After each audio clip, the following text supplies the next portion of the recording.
Are you ready to rethink everything you thought you knew about how to be competitive when you're starting out in business? On today's episode, we're diving deep into the mind of Michel Friedman, a thought leader who's changing the game when it comes to global investing in early stage companies. Whether you're here to learn, be inspired, or gain fresh perspective on early stage companies, this episode delivers insights you won't want to miss. Oracle crushing their competitors. There's no number two. To perfecting execution, to ensuring you drive success for all parties. Michel brings stories, strategies, and wisdom that are guaranteed to stick with you long after you hit pause. Stick around, you won't want to miss a second of this conversation. Welcome to Impact Investing. I'm your host, Jeffrey J.P. Potvin. Today, we're honored to have Michel Friedman, founding partner at Reflect Ventures, joining us from Dubai, UAE. Michel is a seasoned entrepreneur and venture capitalist with a truly global perspective.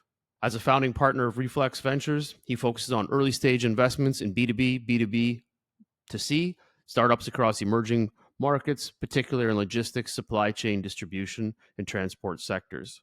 With over 2 decades of experience spanning strategic planning, private equity, and operational management, Michel brings wealth of knowledge to the table. His journey has taken him from MIT and roles at Oracle to founding ventures and investing across Africa, Asia, and beyond. Reflect Ventures, under Michel's leadership, has made over 25 plus early stage investments across 5 continents, demonstrating a commitment to driving innovation, economic growth in developing markets. His approach combines a keen eye for transformative business models with a deep understanding of unique challenges and opportunities in the emerging economies. Good morning. Today I'm sitting with Michel Friedman from Reflect Ventures. And I'm really excited to talk with you today, Michel, not just because I've known you for quite some time and I love all the things you're doing globally, but because you have such an amazing background on all of the global travel. And it's really kind of dear to my heart because I'm a huge fan of travel. So I'm excited to kind of dive into everything, Michel, and all the great things that you've been doing. And the way we like to start our show is we want to learn a little bit more about you. So if you can share all the way back to when you were a kid, if you like, but you're going to dive into kind of your schooling side, your MBA. And while you're going through that journey, can you share one thing about you that nobody would know? Okay, so I'll start out my story with one thing about me that nobody would know, which is that I got arrested by the police, the New York City Transit Police, back when I was, I guess, either a junior or a senior in high school. I'm trying to remember. And the reason for that is kind of funny. I was working off the books for one of the math teachers in my high school. He had on the side he had a computer store. And, back in those days, it was the 5.25-inch floppies. And since he bought them wholesale, he got them pretty cheap. And I'd gotten a little business started. I was selling boxes of floppies to kids in my high school because, I bought them from him and I had no overhead, no store, nothing like that. And then I got a brainstorm. I was going to go down under the World Trade Center in the Port Authority, in the subway station there and the train station there, and sell boxes of floppy disks to all the Wall Street bankers and stuff, and all the people who worked in the World Trade Center.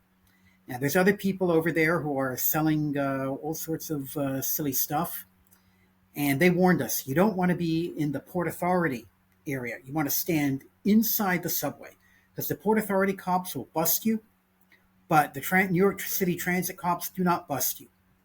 They don't care. Well, it turns out that day, for some reason, they cared. And they arrested all of us, not just me, but the guys who were giving us the advice on where to stand and everything. And then they asked me for my phone number, and they called my parents. And of course, my mom picks up the phone. She hears that the police have arrested me, right, for selling floppies. And she had no idea I was doing this business. So she starts yelling at the guy, saying, I know you're one of Michel's stupid friends, and you should be ashamed of yourself calling me up and trying to scare me. And I think the cop just got annoyed because in the end, he told me off and let me go. But yeah, that was quite interesting. Oh, I love that. Your mother saved the day. That's brilliant. Saved it by not believing any of that. And rightfully so. It sounds like just a terrible way to bust someone for selling floppy disks near the metro. That's pretty Well, awesome. in the metro, but yeah. Now, you don't want peddlers all over the subway stations, but given the way that New York City subways were back then, this was pre Giuliani, right? Covered with graffiti and all the rest. God, it was not the thing for them to be spending their time on. They should have had higher priorities. That's true. I do recall back in 1999, I was going through the train or metro in New York City, going to Yankee Stadium, and yeah, you're right. Everything was graffiti. The insides were like San Francisco's trains today, the old rickety orange trains that you can't hear anything beside you. And yeah, I remember going through there, and it just felt like I might as well have been hanging out in Gang Central, because the whole train just seemed like it was not operational by anybody other than that. So it was quite fascinating how much New York and how much the systems have really changed and grown over the years. Yeah, well, this was back in the 80s. I graduated from high school in 85. This was the days of Bernard Getz and just a few years after the Dirty Harry movies. So, yeah, this is That's awesome. how urban America was back then. For sure. Well, it's really graduated and changed. Look at most countries today have really developed, especially since the start of the pandemic. You've seen such a huge shift in the way countries allow tourists in, the way they allow business and commerce to transact, how much advancement cities are doing to rebuild a lot of the infrastructure. It's pretty amazing how many people just sat back and said, you know what, we need to make our country more open and figure out a way to drive people in. Tourism brings a lot of money and a lot of commerce. So let's see how we can really advance ourselves. Well, New York City subways are still pretty crappy. I was there just this summer, and they're safer, definitely, despite some pretty horrific incidents that have happened, but they aren't much prettier.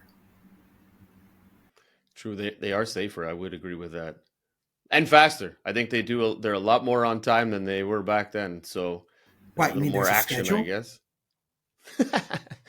Well, I don't know. It seemed to move a lot better. I couldn't tell you if there was actually a schedule. You just run down and there's always something there, I guess. But it's good. I love it. I love it. Well, that's a great share. And now, yeah, let's dive into a bit more about outside of that story. And I'm sure you've got many more, which that's fantastic. I love hearing old stories of what got you into the space and what got you into technology. And it sounds like that was kind of the forefront to your technology exposure. And how did the rest go? Yeah, well, I had one of those very early trash 80s, right? TRS 80, level 1, model 2. Level 1, model 2, I think that's it. Maybe it's level 2, model 1. Um, 16 kilobytes of RAM. Ooh, boy. And did I think I was cool when I upgraded to 48 kilobytes? I remember. And that machine didn't even have a floppy drive. We used a cassette drive with actually audio coupling. Literally, the electric signals went in and you know recorded audio onto the cassette tapes. You could play the cassette tape and listen to the squealing, which was the data on the tape. Those were the days. Amazing. And now, yeah, well, remember Bill Gates, right? No one will ever need more than what, 728 kilobytes? I forget, but it was something around that. And now, well, you can't even you can't use a computer with even 728 megabytes. And I think most of us now, we've got minimum 8 gig, most of us 16 on our laptops. That's pretty crazy and impressive how fast technology, and it's not really that fast, but it seems fast, I guess, in our time. But how much we've shifted. I remember playing Leisure Suit Larry on my TRS 80. And my favorite game, because it was choose your own ending. You had to pick and type everything in and question this. And oh, it was incredible. So taken way back in those days and where we've come from, you're right. You could operate on such a small wattage and a small memory because you really were low functioning. And today, those games would just speed through any type of tech you would be working off of. Well, I would say that it's actually been very fast. If you think about it, from that 16 kilobyte TRS-80, my laptop that I'm doing this with you today, it's a million X on the RAM. Speed, harder to measure, but I can remember in college, doing a little bit of video on the workstations that we had, and oh, it didn't work very well. Now, well, look what we're doing here. I mean, it has been amazing and phenomenal. I don't think any other tech has, has improved at that rate so quickly. Going back in history, you think about Age of Sail, you think about weaving and looms and stuff like that, cars, nothing like that.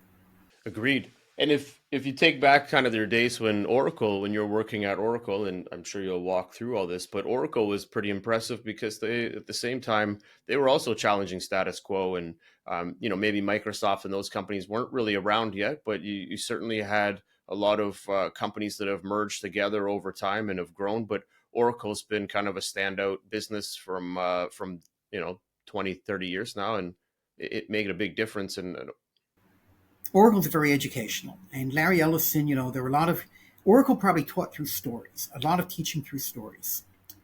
And, you heard things like, it's not enough that we win, everybody else has to lose. Supposedly, I don't know if it's really true, there was another database company called Colonet. And I can't remember why Larry got pissed off at them, but he gave a big speech at one of the sales meetings. You know, we're going to uh, we're going to drive them to bankruptcy. We're going to buy their building. We're going to burn it down, and we're going to sow the ground with salt.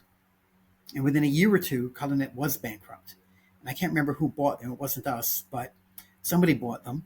And then Larry Ellison paid to have an 18-wheeler truck parked in front of Colonet's headquarters with a big ad on it, Oracle's hiring, and the phone number for Oracle HR. Right? Not enough that we win, everybody else has to lose. it's a different breed back then, and I actually have such a huge respect for how business operated when they challenged everything. Like Bill Gates, I remember meeting this gentleman who said, we filed all these patents for a product, and we had Microsoft come after us. And I said, okay, well, normal, I guess. And he said, no, man, I have a recording of him telling his team to crush us, bury us, and kill us at any cost. And I was like, really? And he's like, I have an email written that he was written by Bill Gates to his team, telling his team to do nothing but take us out. And we had the patents. So eventually we ended up winning the case and they paid us out. And he goes, but really, at the end of the day, when you look at that drive, you have to have a North Star in your business, and you have to have a reason to exist.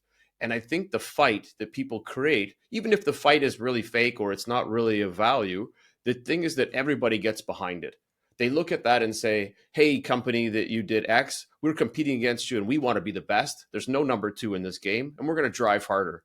And look what it created: one of the largest companies in the world for Oracle, Microsoft. Now, they may have done things that are not politically correct, but I think what it does is it gets team unity. It gets people behind a fight. It's hard to get behind, let's just be billionaires, but it does get you really revved up when you've got someone out there that's competing harder than you, and you have to figure out how to win that match.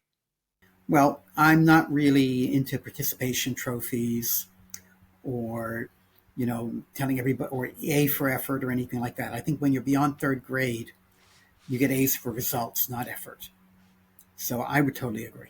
Yeah, it makes it interesting. So now, taking your time at Oracle and as you start to progress and start working, I'd love to learn more about kind of what were the learnings that you gained from Oracle, because being that you were in such early tech in the late 80s, early 90s, there's so much going on in that space. It's revolving at lightning speed. You're going from tape backups to eventually in the 2000s getting into cloud backup. You're like, there's so much transition happening. It may seem slow at the time, but when you look back at it, it was relatively quick.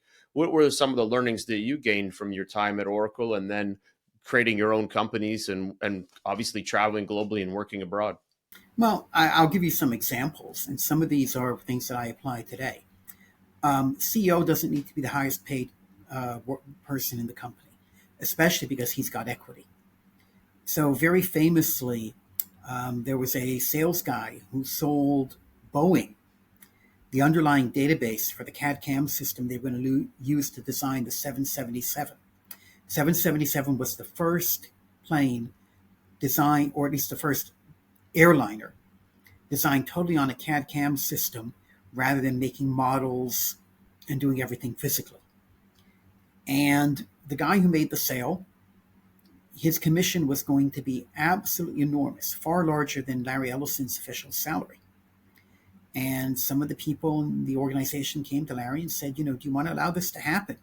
Because look at it, he's going to earn more than you do. And Larry, looked at them like he's crazy. They're crazy. And he said, look, I own, I don't know how much he owned, maybe 40%, 50% of the company. This guy's making me rich. Of course you pay him, right? Pay him his commission. Hell yeah. And I was talking just a month ago to one of our founders, and he's based in, very much an emerging market with low salaries.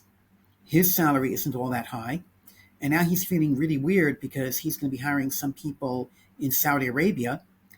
And either he needs to raise the salaries of himself and his management team, or relatively low-level people in Saudi Arabia are going to be making more than them.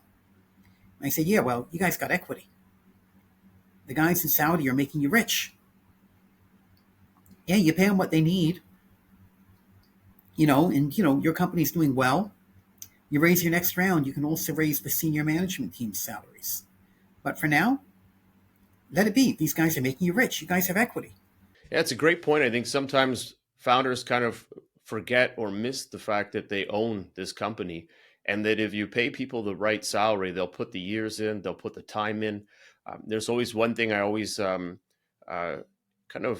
and try to impose on founders to think a little bit differently of, is that your job as a CEO is to take your best people, top 3 people in the company, and take care of them 100%. Pay them what they need, give them everything they want, because those are the people that are going to work 24 hours a day, 7 days a week, because they love what they do and they want to support the business and the growth.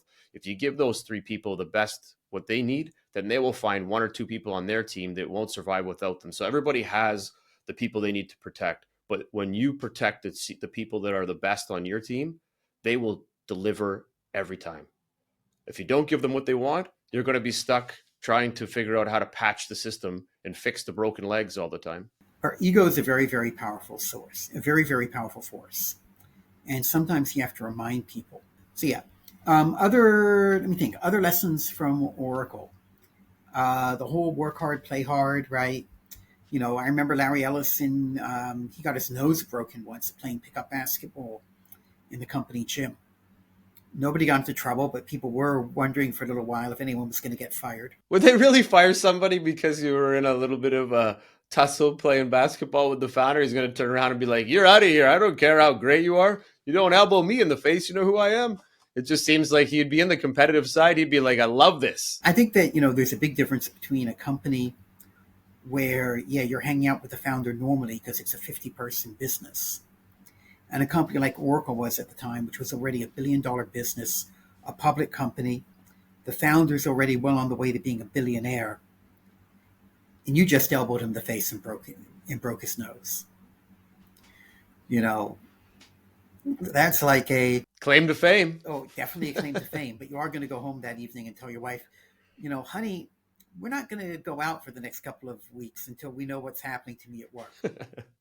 Right? We got to save a bit of money just in case. Fair. Yeah. What else at Oracle?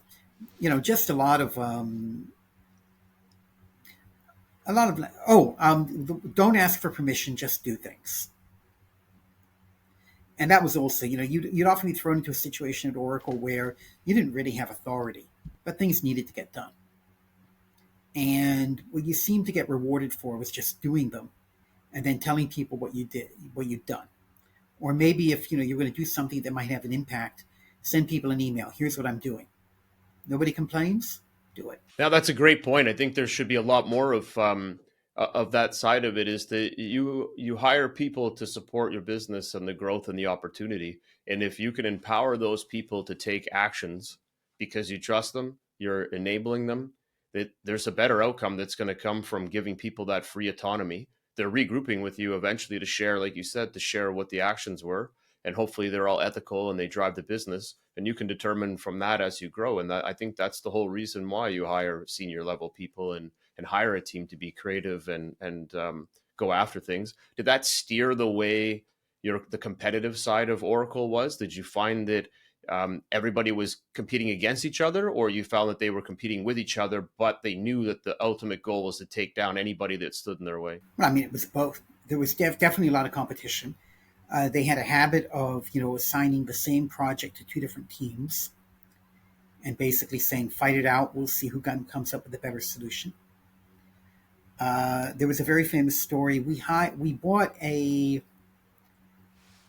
change management practice from one of the big consulting firms. I don't remember which one. And they had a joint orientation uh, program for these guys, and apparently one of them asked one of the guys giving the orientation, "Can you explain to me what my career path looks like at Oracle?" And the Oracle guy giving the orientation says, "At Oracle, we don't give you a career path. You make your own career path." And that was definitely very true, at least for me. I was all over the place. You know, Vermont, Seattle, California, commuting down to Latin America, moved out to Hong Kong. He just did everything. I love that, it's tough. Maybe businesses don't operate this way any longer because of maybe the cost to travel, move around, things like that, but or maybe just the governance of how businesses are now being structured. But did you find that with that autonomy, you had a bottom line, you had KPIs that were structured between you and your management, that it actually created more value, more volume of workflow, like you were being more aggressive on how you could close a deal, how you worked with someone to close deals? Like, did you find that that carried through to today, like on how you operate and the mindset that nothing can hold you back? You just got to plow through to get to this. And that's kind of how you push your startups and say, hey, look, it's a competitive market out there. If you're not the last one standing, then what's the point of being in this business? Like, did you take a lot of that forward into what you do today, or have you? Well, I certainly take that forward with what I do today. When you talk about the startups, it's much harder because remember that the different startups with different founders, with coming from places with different cultures, have different attitudes about all this. I can remember when I first started at Oracle Hong Kong and we had a meeting and, we're talking about what are the deliverables. And I'm going around to a bunch of people, these are my peers, not people who worked for me, and saying, okay, you're a deliverable. When are you going to deliver it? And this one guy replies to me, "Don't put me on the spot." And this is a manager. And I'm literally looking at him with my mouth open, gobsmacked. Because to me, if you're not on the spot, you're not a manager. The whole point of being a manager is that you are the guy on the spot. But to a very large extent, that's not the culture in China or in Hong Kong. People don't want to be on the spot. People don't want to be stared at. Is that the kind of that less aggressive approach? They don't want the accountability because then they have to deliver. They don't want to work 20 hours a day to get to that position. Well, I don't want to quite say that, right? China can be very aggressive. And I think we've all heard of, the,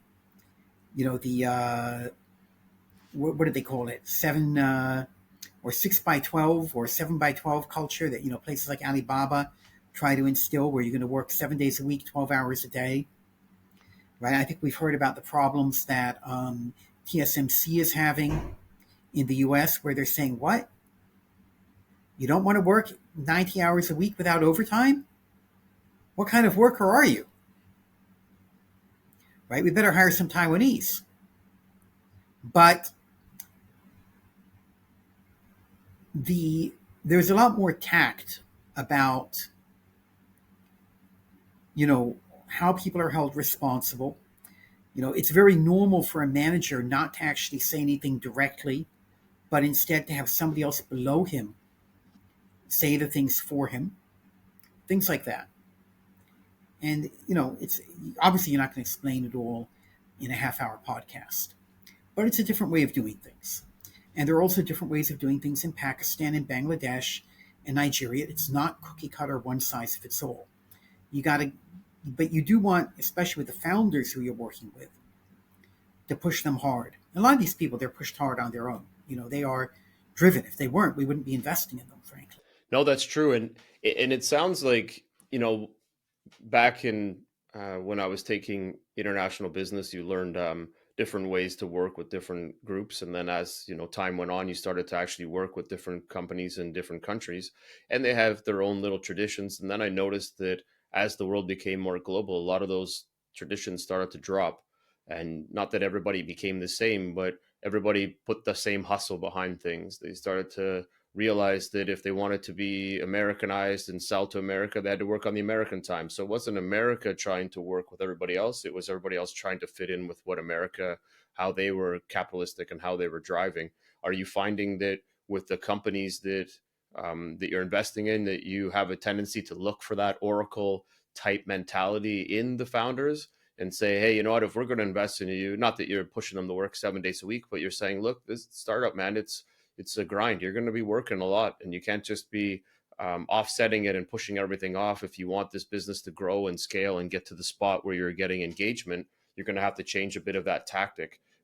This is the types of companies we want to invest in. And I'm not saying that you have to push that way, but they tend to gravitate to that because it seems to be how American companies are operating. So there's a lot packed into there, and I think you have to hit in a few things. First off, people who are exporting to the United States have to work the American way. And in other companies in other countries that are doing this kind of stuff have also generally learned that they need to do that. For example, if you are selling product to Walmart, they're going to give you, you know, basically if you're selling at FOB, they're going to tell you it needs to be in the port, right, on the ship on this particular date.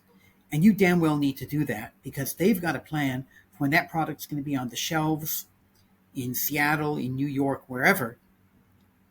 And if you miss that because you missed the ship, you're not getting another order. And everybody in the industry the global retail industry has found out that this is what works and this is what it takes to run a competitive business. You're going to have the same thing if you're selling to Carrefour or Zara or any of these companies. Now, when you're dealing with, we invest in companies that are inherently local. They're operating in local industries like warehousing, trucking, stuff like that. There, things are going to be a little more local. Now, we want to push them to also have that attitude about, everything got to get done when it gets done, etc. But in a country where the power goes off 3 times a day,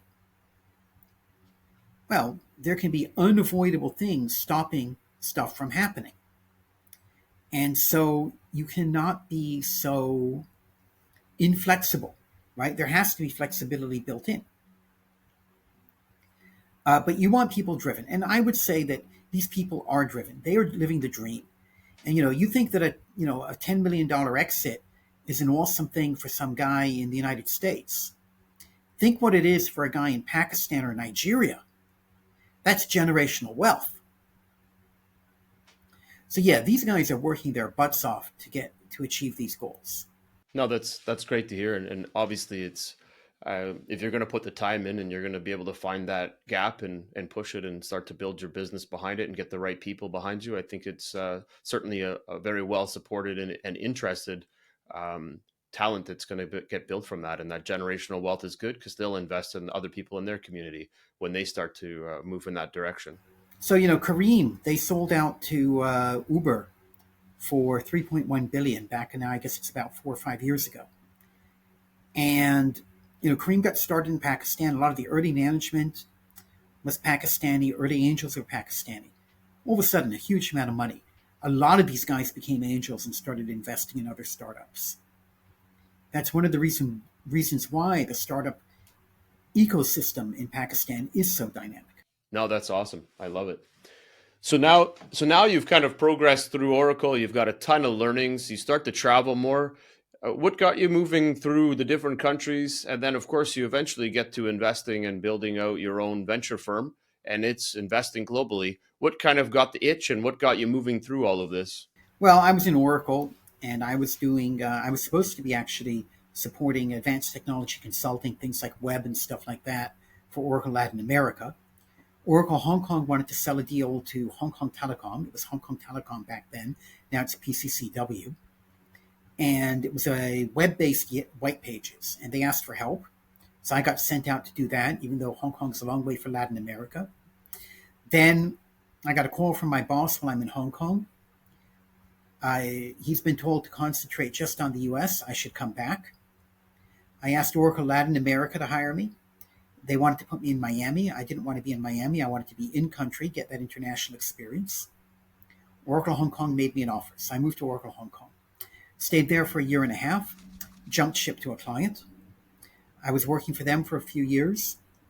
And then, you're sitting there in Hong Kong and you're looking across the border, you're traveling around in China on holiday and stuff.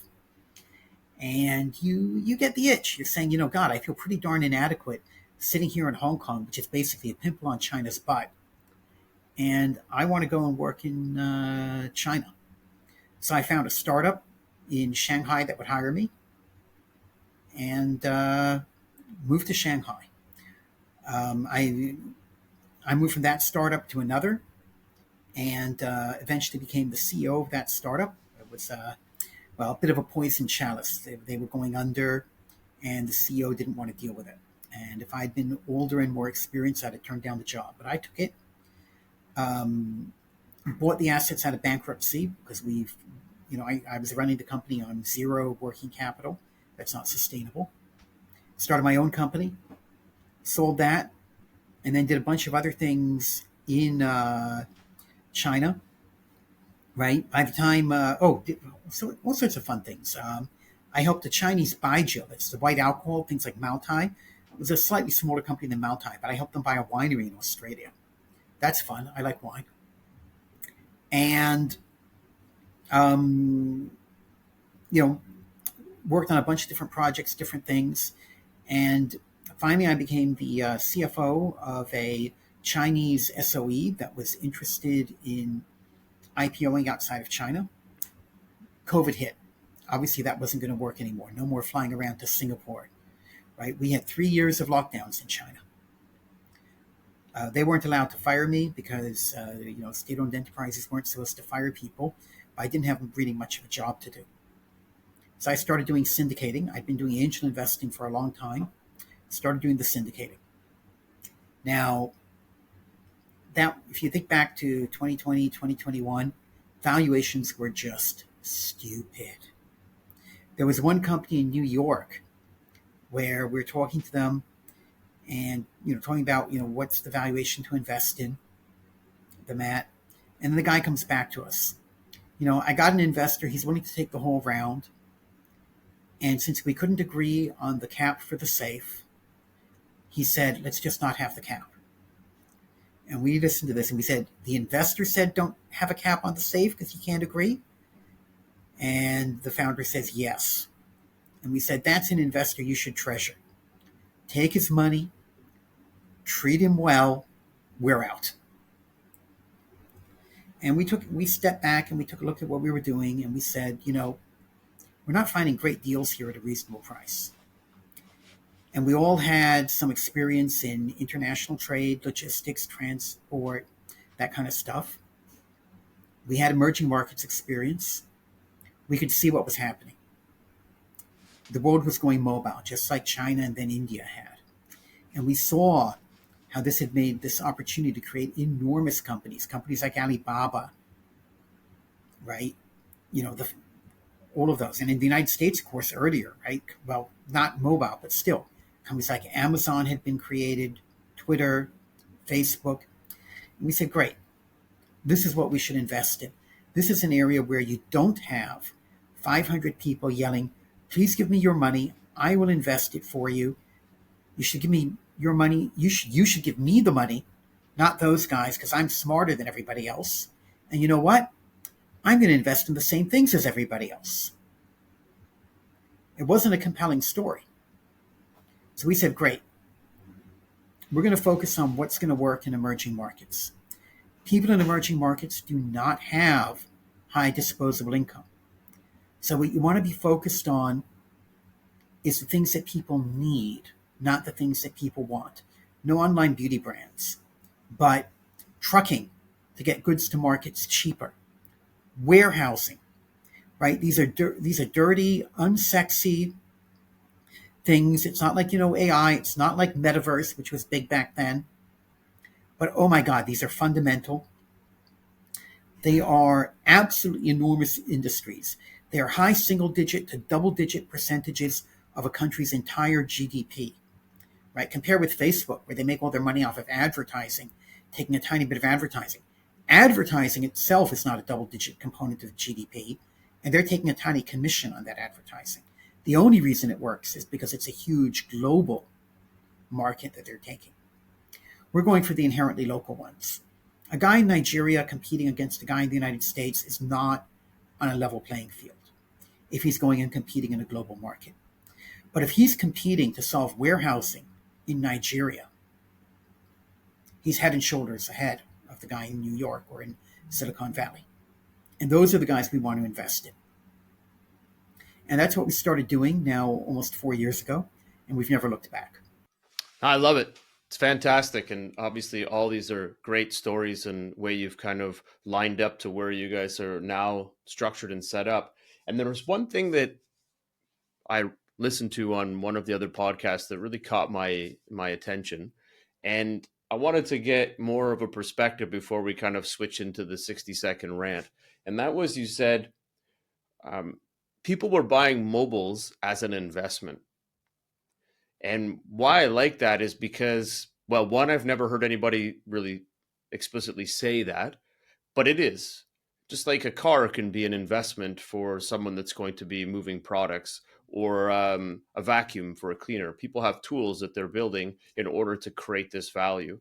Do you see that with this mobile being the fact that it's becoming so powerful, that it's still treated as a potential investment in emerging markets and countries that may don't have that potential or affordability to grab one? And do you see that there's any other tools out there today that are really starting to pick their way up into bringing these countries at par with, say, North America or more competitive markets? Absolutely. So let's take a guy sitting there in Lagos. Depending on how well he's doing, he's making anywhere from maybe $3 a day on the days he works, and he's probably working at least 6 days a week if he's making $3 a day, up to, if he's doing really, really well, maybe $20 a day. Now, a mobile phone, even a low-end mobile phone, a smartphone, I should say, is going to cost him $150 minimum.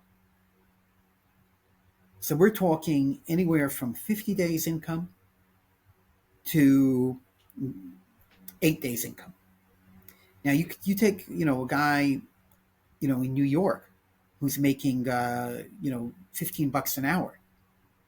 The equivalent of 8 days income for him is what? It's 8 hours times 15, 120 times 8. We're talking about $1,000, right? For him, that's that's for him to spend $1,000, he better think he's getting something pretty good out of it, usually an investment. It's not quite the level of a car, but it's pretty high. Now, if you think about it as a 50 days of work, like it is for that guy making $3 a day, well, now you're talking about something that's $5,000. That's a cheap secondhand car. It's a high-end phone. Yeah, that's an investment for somebody who is making, for anybody, $50 of your salary, 50 days of your salary.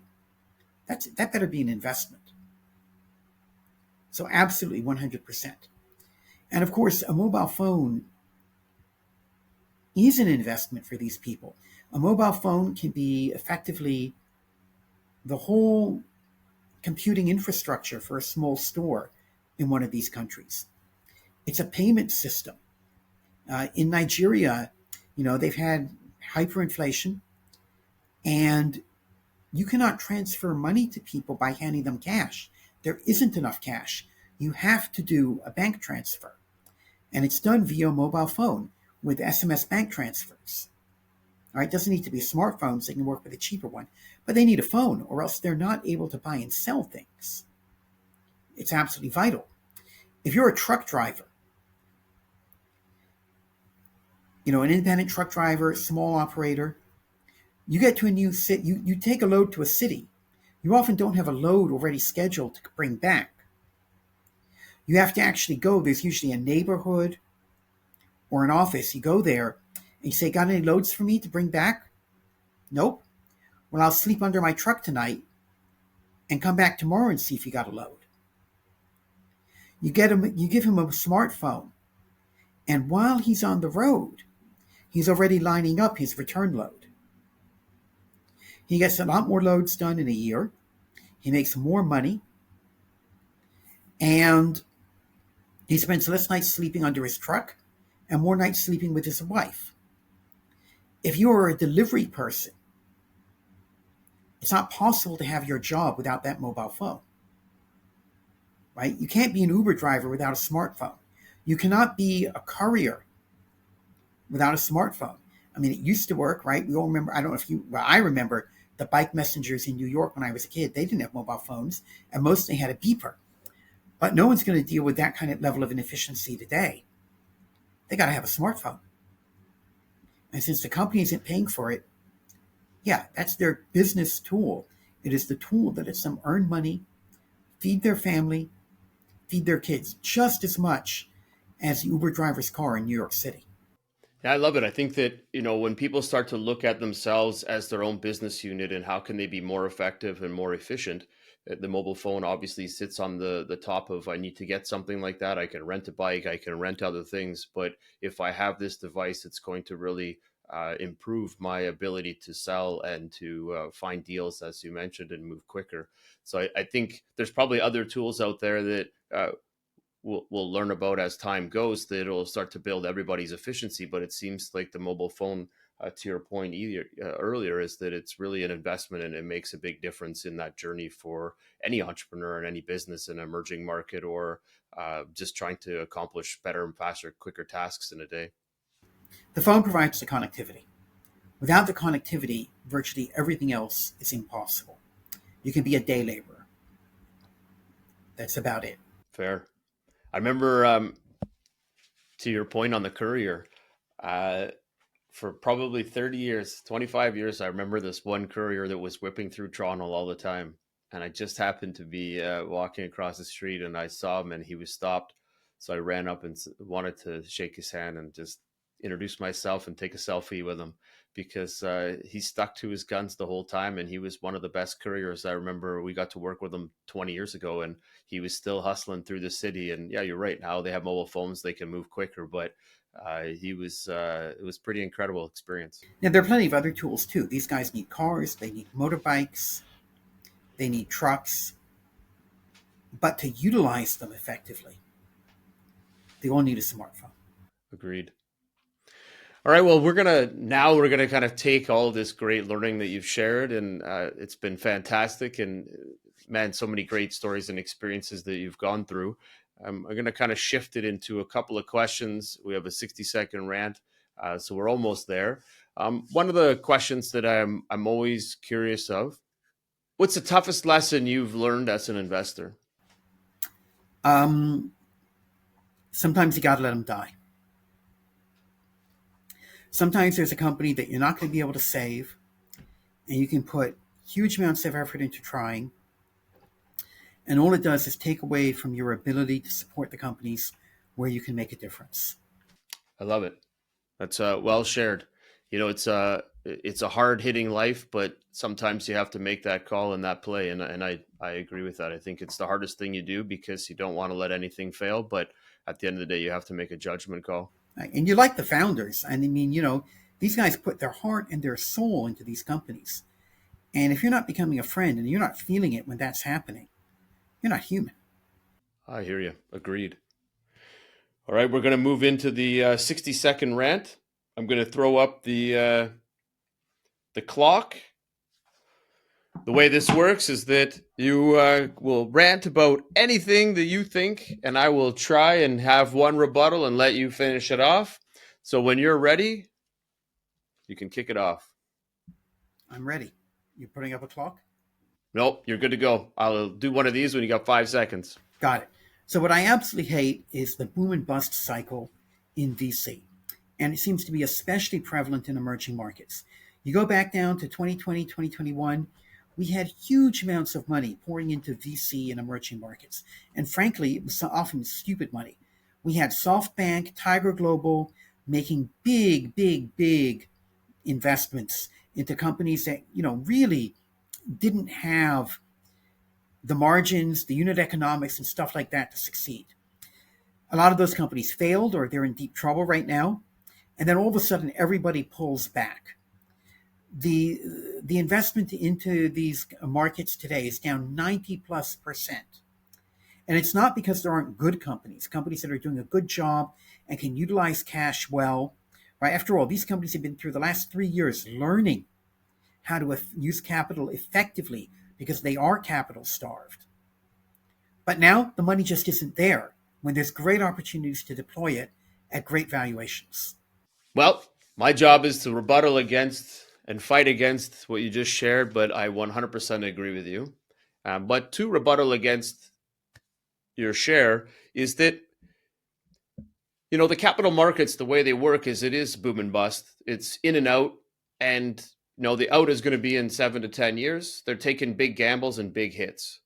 So through this boom side where they were flush with a ton of cash, the markets were punching it out, the governments were giving it away like candy, and everybody was just punching money everywhere.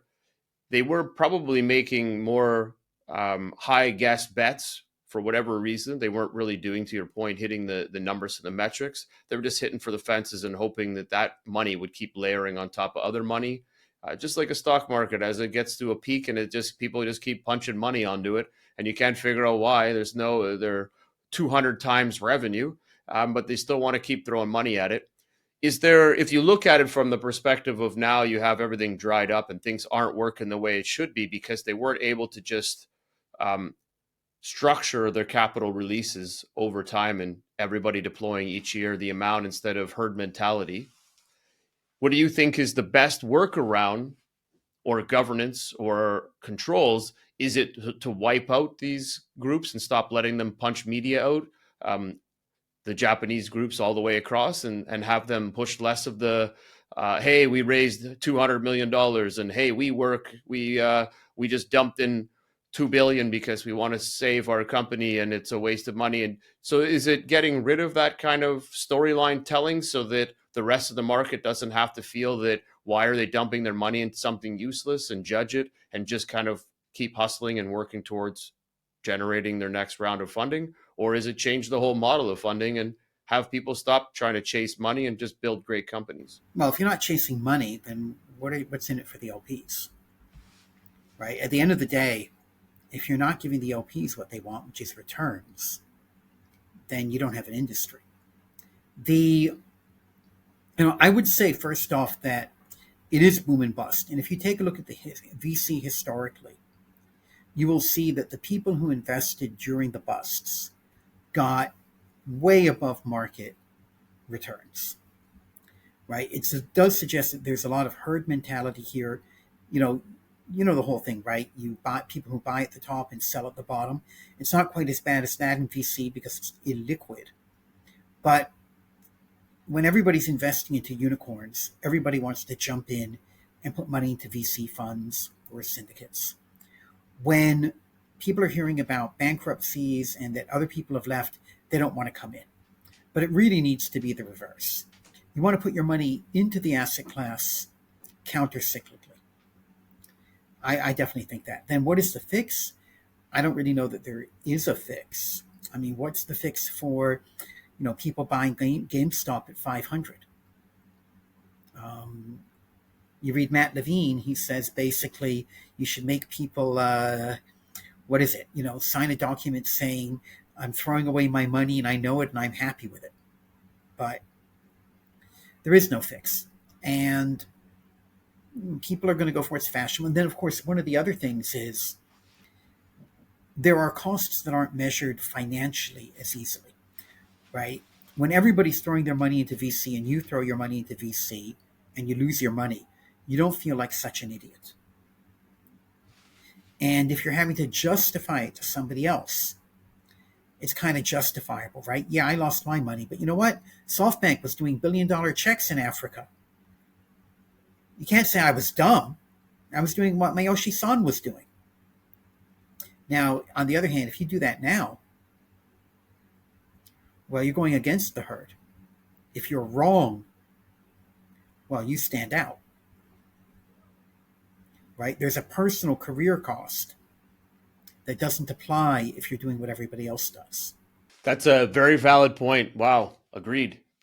When you go against the grain inside of a big corporation, your job's on the line. When you stay with the same vendor doing the same thing and they're big, everybody says, good job. I agree. Stay with Microsoft. We shouldn't switch. So, it carries through in so many avenues of life. It's the unfortunate. And then when the person does challenge it and they're successful, they also, like, I guess you could take, say, countries where they were investing in Bitcoin and you were saying you're just going to throw this on a Ponzi scheme and say, hey, here, I'm going to put all my money into Bitcoin as a country and I'm going to go and impoverish the people if this doesn't take off. What a hedging your guess or what a bet that you're going to take and risk you're going to throw on something that hasn't matured, hasn't gone through the markets. And, right now it successfully has done a great job. So now that person looks like a hero. But if it went the reverse, that person would have been lynched because they would have lost the whole treasury of a country. So, could you say that was the right way or the wrong way to challenge innovation or challenge status quo? I don't know. It's a tough one to follow. Well, the whole question of whether returns are due to luck or skill is incredibly complicated. And probably the biggest thing is, what do you benchmark against, and what do you consider the strategy to be? Right? If you tell me, Mike, invest in startups in Pakistan, and if that's my mandate, then probably you're going to be benchmarking me against other startups in Pakistan. But if you just tell me, Mike, invest in South Asia, and I happen to pick Pakistan, well, if Pakistan does well compared to India, but I'm not picking the best startups in Pakistan, I may still look like a hero, right? Is that because I got lucky because I picked Pakistan? Or is it because I was smart and I read the market, I read the geopolitical trends, I read the macro, and I said that's the right country to go into? Agreed. It's up to each individual to make that decision and how much they're willing to gain or lose from your decisions and how much they support and back you for what you've done. But more to the point, you want to go and bet on people who are winners. You want, right? Performance does show repeatability in VC. But then you got to know how to measure performance. And this is an incredibly complicated topic. It sounds very simple. And let's just look at DPI. It isn't. Well, just a simple thing. Do you measure against an absolute metric or versus the S&P 500? It's a good question, and I think if you're looking at your returns, if you're looking at the S&P or the Dow, and you're saying, "Hey, which one has generated what value and how much returns every year?" If it's 7 to 8% or 9%, then you have to figure out: are you returning that or more in what you're doing? And if you're less than that, then people will say, "Well, why did I invest in you? I could have just left my money in the markets." So you kind of have to play against. And I would say, well, I'm a VC guy, but you know what? All VC did badly against the SP 500 because over the last year, the SP 500 went apeshit and, went crazy and went really, really high. You can't judge me. You may say you shouldn't have gone. You may say you made the mistake of allocating to the VC asset class. But I did my job right because I'm a top quartile VC. And you can prove it. So that's the key. That's the difference, right? So you can benchmark against it. You might be somewhat lower, but the difference is, to your point, that the numbers were scalable because everybody had disposable income and everybody was dumping it into these the seven dwarfs or however they're classified as. So now you've got these high driven companies that everybody knows because of the marketing, and that's what they're putting their money into. So you can't really control the speed and growth that those ones have taken on because of it. But on the other side, you're still competing and you're still delivering a value, and you can build the metrics to prove it. So you're not hitting 9.5% returns year over year, but you're still putting in the companies that are going to grow and have a 10 or 100x in the next 5 years. I think my point from this, though, is just that it's very, very hard to figure out things as simple as what you should benchmark performance against. If you put your money into a metaverse fund 5 years ago, it probably didn't do very well. But if it turns out that the VC who ran that metaverse fund was still the top metaverse fund in the industry. And now he comes back and says, I'm doing fund two. And this time I'm targeting AI. Should you invest with him? I mean, his fund was crappy, but he was still the best metaverse investor around. It's a good point. It's how you quantify that investment because he did what he said he would. He hit the thesis, and they were the best. But yeah, but he made the mistake of, but maybe he chose the wrong thesis. Do you want to trust his choice in thesis going forward? Maybe he picks AI. AI is going to crash, and he may be the best fund in AI looking back 5 years from now or 10 years from now, but they all did badly. Fair. This is where it just gets incredibly complicated to do performance attribution in private markets. Agreed. Well, in time there'll be some benchmarking, and hopefully that will slightly keep changing and getting better. Before we almost finish up here, we got to plow through a couple more questions, and then we're going to get into some rapid fire. So, just some quick questions. What piece of advice do you give founders 9 out of 10 times? So I think some of them are unique to what we're doing. Be very, very focused on unit economics, and in particular on margins. People can play games. They can use marketing dollars to make their margins look better because they give discounts or incentives out of the marketing budget. And you need to have a clear eye on what you're doing and to understand if that is happening. And then to look and say, is this business a sustainable business that's going to work given the unit margins I'm getting? Another one, always understand what a middleman is doing. We invest in a lot of companies that are trying to disintermediate industries. And if somebody says, yeah, this middleman adds no value, we will always walk away. Middlemen always add value or they've already been disintermediated. You have to understand what value they're going to offer and whether you're going to target a segment that doesn't derive value from what they offer or whether you're going to somehow replace that value. And if you are, you better understand how. Understand the investments people make into relationships. It is very, very hard to get an FMCG company to displace an established distributor, even if you are a bit cheaper, because they have invested into that relationship over a multi-year, perhaps multi-decade period. And they don't know if you're going to be around 5 years from now. Very true. I like it. What line do you share or find that you share to investors over and over? Diversify. We're doing syndicates. And, what we always tell people, don't do one 50K investment. Do 5 10Ks or 10 5Ks. Do you have a philosophy or any rules that you stand by? I mean, we believe in behaving ethically. We don't take investment from people who do not understand the asset class. We bump into those people occasionally.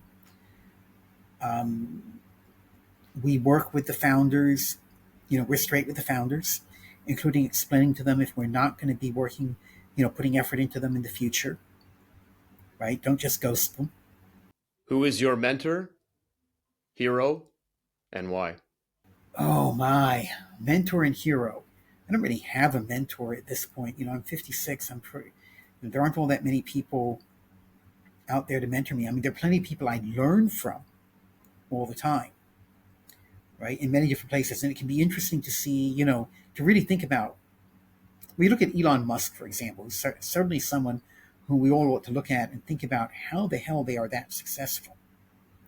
Because he's a guy who many of the things he does seem pretty counterproductive. Perhaps a little bit overuse of marijuana and apparently psychedelics and similar things.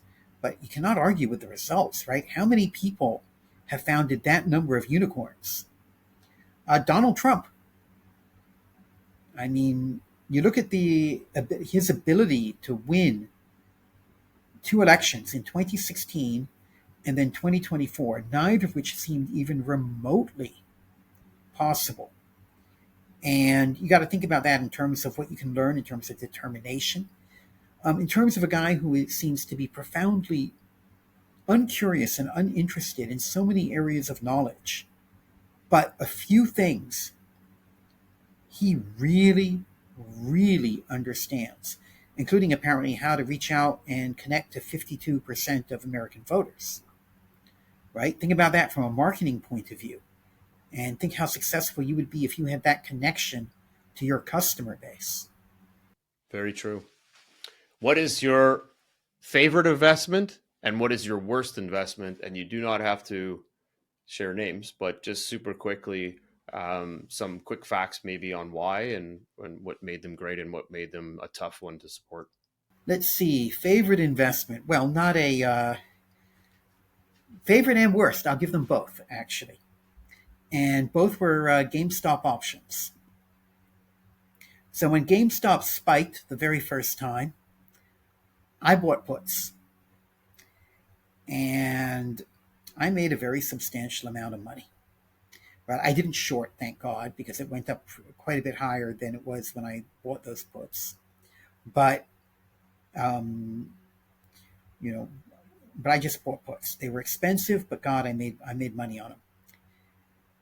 Then it went up again, and well,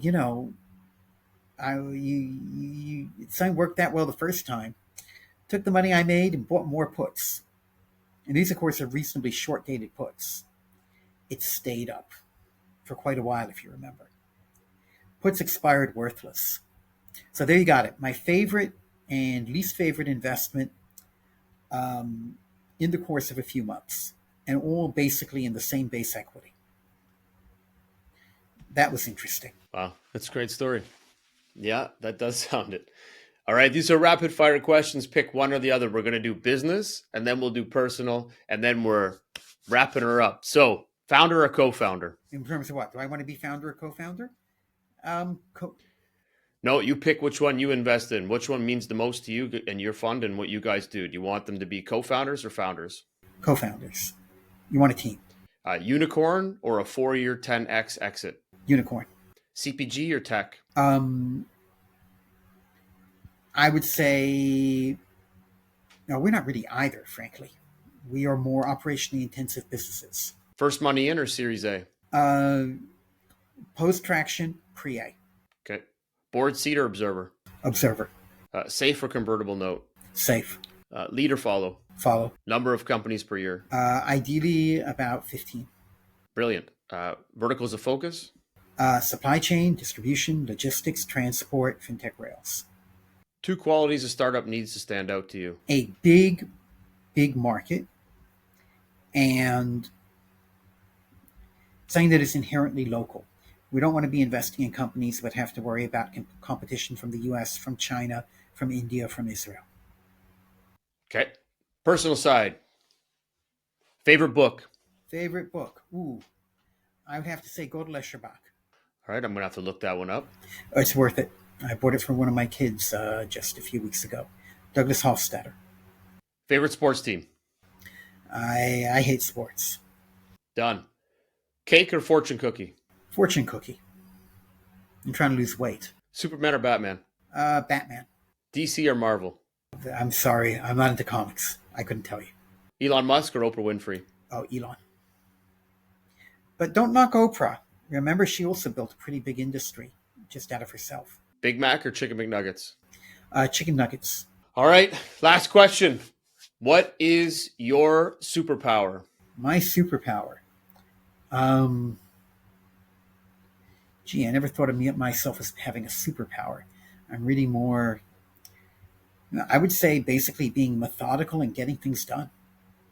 I think that's a pretty great superpower, and I put it in most of my talks is to try and push people to do what they say and say what they do, so that this way the world would actually get more things accomplished if people backed up the things that they talked about. So I agree. You're action oriented, and you made this happen. So I love it. And the last thing we like to share is we want to give you the last word. But Michael, I want to thank you very much for spending your time with us today and allowing us to deep dive into your background and all the great things you've done and the travels and all the things that you've shared.